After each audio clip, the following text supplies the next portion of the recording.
नमस्कार, आप देख रहे हैं ब्रह्मकेश्वर न्यूज और मैं हूं आपके साथ सीमा नामदेव। शुरुआत करते हैं आज के खास खबरों के साथ। क्या भारत के जनरल से डर गया था चीन और पाकिस्तान? रावत की मौत हत्या या साजिश? आखिर देश का सबसे एडवांस हेलीकॉप्टर कैसे हुआ दुर्घटनाग्रस्त? क्या बिपिन रावत उतारने वाले थे दुश्मन देश के चेहरे से नकाब? कल देश उस समय स्तब्ध रह गया जब खबर आई कि सीडीएस जनरल बिपिन रावत जिस सेना के हेलीकॉप्टर में सवार थे वो कुन्नूर के पास नीलगिरी पहाड़ियों में दुर्घटनाग्रस्त हो गया है। पूरे देश में दुआओं का दौर शुरू हो गया और देशवासी बिपिन रावत और हेलीकॉप्टर में सवार अन्य लोगों की सलामती के लिए प्रार्थना करने लगे। लेकिन नियति को कुछ और ही मंजूर था और हादसे के शिकार जनरल बिपिन रावत शून्य में समाहित हो गए। देश के इस वीर सपूत की क्षति देश को स्मारक और राजनीतिक रूप से कमजोर भी करता है। जो चीन बिपिन रावत के कूटनीतिक कौशल को देखकर स्तब्ध और जो पाकिस्तान बिपिन रावत के युद्ध कौशल को देखकर परेशान हो जाता था, आज वो भी परेशान और शायद दुखी होगा अपने इतने बेहतरीन दुश्मन को खोकर। जनरल बिपिन रावत पर सबसे अधिक भरोसा किसी को था तो वो देश के प्रधानमंत्री मोदी। ये जानते थे कि जनरल बिपिन रावत के पास एक लंबा अनुभव है सेना के उच्च पदों पर काम करने का और वो कूटनीतिक आधार पर भी दुश्मन पर भारी पड़ेंगे, इसलिए उन्हें देश का पहला सीडीएस नियुक्त किया गया। बताया जाता है कि इसकी घोषणा भी प्रधानमंत्री ने बड़ी दिलचस्प अंदाज में किया था। बिपिन रावत भी इस बात से अनजान थे कि देश के पहले चीफ ऑफ डिफेंस का पद उन्हें संभालने के लिए मिलेगा। पत्रकारों से बातचीत के दौरान उन्होंने बताया कि उन्हें पता नहीं था कि वो देश के पहले चीफ ऑफ डिफेंस स्टाफ नियुक्त किए जाएंगे। पीएम मोदी ने उन्हें इस बात की जानकारी दी थी कि वो चीफ ऑफ डिफेंस स्टाफ नियुक्त किए जाने वाले हैं। पीएम मोदी ने ये जानकारी उन्हें फेयरवेल के दौरान दी। आधिकारिक सूत्रों की माने तो पीएम मोदी ने रावत के फेयरवेल डिनर के दौरान उन्हें ये जानकारी दी। जनरल बिपिन रावत शुरू से ही केंद्र सरकार को पसंद रहे हैं। दिसंबर 2016 में जब उन्हें सेना प्रमुख का कार्यभार सौंपा गया था, तब सरकार ने उनसे वरिष्ठ 2 अफसरों के दावों को खारिज कर दिया था। अब जब सीडीएस पद के लिए उम्र की बाधा सामने आई तो रक्षा मंत्रालय ने अधिसूचना जारी कर उम्र सीमा को बढ़ाकर 65 साल कर दिया। जनरल बिपिन रावत को देश की सुरक्षा व्यवस्था और सेना के समक्ष मौजूद चुनौतियों की जानकारी है। कई मोर्चों को संभालने के कारण वो ये भी जानते हैं कि संसाधनों की कमी के बीच सैनिकों को अपनी जिम्मेदारी निभाने में कितनी परेशानी आती है। उनकी सफलता का सबसे बड़ा राज ये है कि वे चीजों को एक पक्षीय नजरिए से नहीं देखते। वो हमेशा लीक से हटकर सोचते हैं और नया करने की कोशिश करते हैं। सेना प्रमुख रहते हुए वो सैन्य अधिकारियों को मिलने वाली सुविधाओं पर भी आपत्ति जता चुके हैं। उनका मानना है कि सेना और आम लोगों के बीच मेलजोल बढ़ना चाहिए, तभी ये एक दूसरे के बारे में बेहतर समझ विकसित कर सकेंगे। जब रावत ने सीडीएस का पदभार संभाला तो चीन और पाकिस्तान के खेमे में खलबली मच गई, क्योंकि पद ग्रहण करते ही उनको जिम्मेदारी दी गई कि सीमा पार से होने वाले आतंक पर रोक लगे और चीन की विस्तारवाद नीति का जोरदार कूटनीतिक जवाब दिया जाए। जिस कड़ी में जनरल रावत ने कई महत्वपूर्ण सैन्य फैसले लिए और पाकिस्तान को दो टूक कहा और कई मौकों पर पाकिस्तान और चीन को चेताया भी और कहा कि हमारी तीनों सेना हर स्तर पर मुकाबले के लिए तैयार हैं। चीन के साथ तनाव का पाकिस्तान फायदा उठाने की कोशिश करेगा तो उसका बहुत बुरा हश्र होगा। इसी साल अप्रैल में बिपिन रावत ने रायसीना डायलॉग में खुलकर कई मुद्दों पर बात रखी थी। कहा था, चीन चाहता है माय वे और नो वे। वो अपनी हर बात मनवाना चाहता है। भारत उसके सामने मजबूती से खड़ा है। हमने साबित किया है कि किसी भी तरह का दबाव डालकर हमें पीछे नहीं धकेला जा सकता। 13 नवंबर 2021 की ही बात है। जनरल बिपिन रावत ने एक कार्यक्रम में कहा था, भारत की सुरक्षा में चीन सबसे बड़ा खतरा बना हुआ है। पिछले साल चीन से लगते सीमावर्ती इलाकों में लाखों जवानों और हथियारों की तैनाती की गई थी। उनका जल्द बेस की तरफ लौटना मुश्किल है। भारत और चीन के बीच 13 दौर की बातचीत हो चुकी है, लेकिन आपसी भरोसे की कमी की वजह से सीमा विवाद सुलझ नहीं पा रहा है।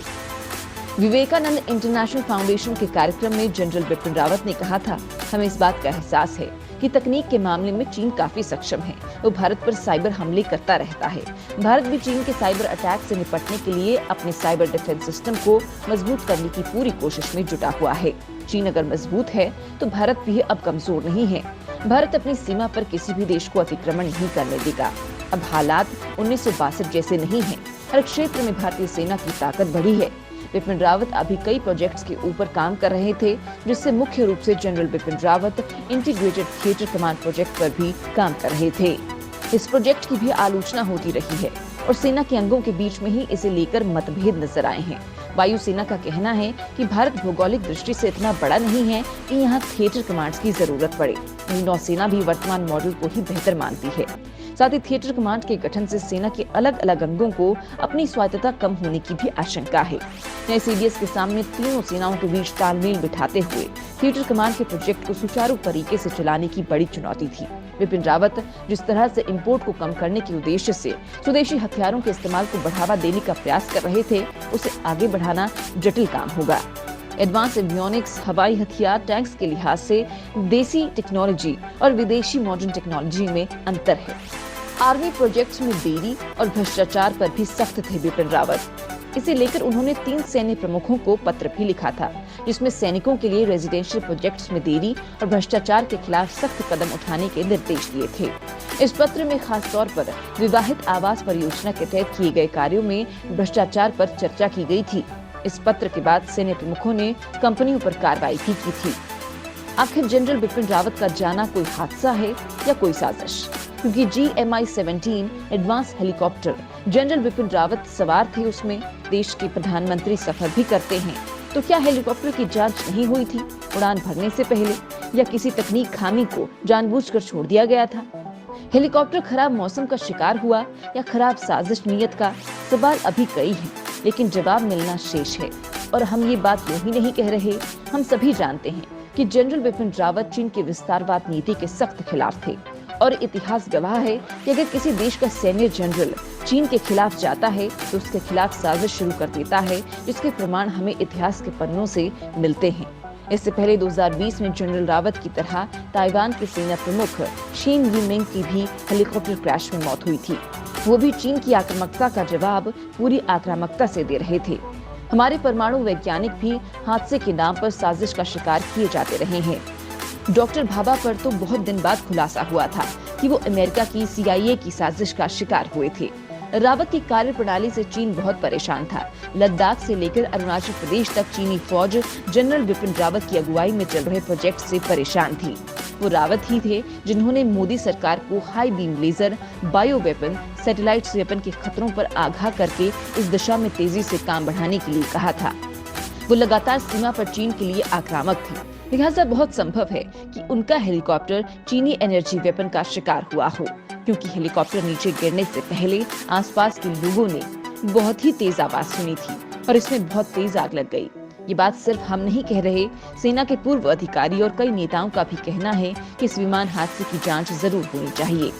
पूर्व ब्रिगेडियर सुधीर सावंत का आरोप है कि हादसा नहीं बल्कि साजिश है। हमारे तीनों सेना के प्रमुख जिस हेलीकॉप्टर से थे वो एडवांस हेलीकॉप्टर है जो इतनी आसानी से क्रैश नहीं हो सकता। सावंत ने कहा कि जहां ये हादसा हुआ है वो इलाका LTT का है। राज्यसभा सांसद सुब्रमण्यम स्वामी ने इस घटना के पीछे बहुत बड़ी विदेशी साजिश की आशंका जताई है। उन्होंने एक YouTube चैनल को दिए इंटरव्यू में कहा कि जनरल रावत चीन को लेकर बहुत ही स्पष्टता से अपनी बात रखते थे। चीन को लेकर अपनी संभावनाएं खुलकर जताते थे। उन्होंने आशंका जताई कि हो सकता है कि हेलीकॉप्टर के साथ हादसा ना हुआ हो और उसे निशाना बनाया गया हो। उन्होंने साइबर वॉरफेयर की ओर आशंका जताकर इस घटना को लेकर बड़े सवाल खड़े कर दिए हैं। आज सदन के शीतकालीन सत्र में देश के रक्षा मंत्री इस एडवांस हेलीकॉप्टर हादसे से संबंधित सरकार का बयान सदन के पटल पर रख सकते हैं और देश को बता सकते हैं कि हादसे की शुरुआती वजह क्या निकलकर सामने आ रही है और सरकार की आगे की रणनीति क्या है इस हादसे पर। क्या सरकार इस हादसे की जांच करेगी या हादसा मानकर इस जांच को बंद कर देगी? इन सभी सवालों के जवाब हो सकता है सरकार आज संसद में सदन को इन सभी बातों से अवगत कराए। आज शाम देश के वीर सपूत जनरल बिपिन रावत अपने अनंत लोक के सफर पर निकलेंगे और शून्य में विलीन हो जाएंगे। देश के इस वीर सपूत को शत-शत नमन और जो भी देश के अगले CDS होंगे उन पर जिम्मेदारी होगी कि वो जनरल बिपिन रावत की सोच और दूरदर्शिता को आगे ले जाएंगे और चीन और पाकिस्तान के मन में आत्मनिर्भर भारत का खौफ और डर जीवित रखें और देश की सुरक्षा को अग्रणी रखें।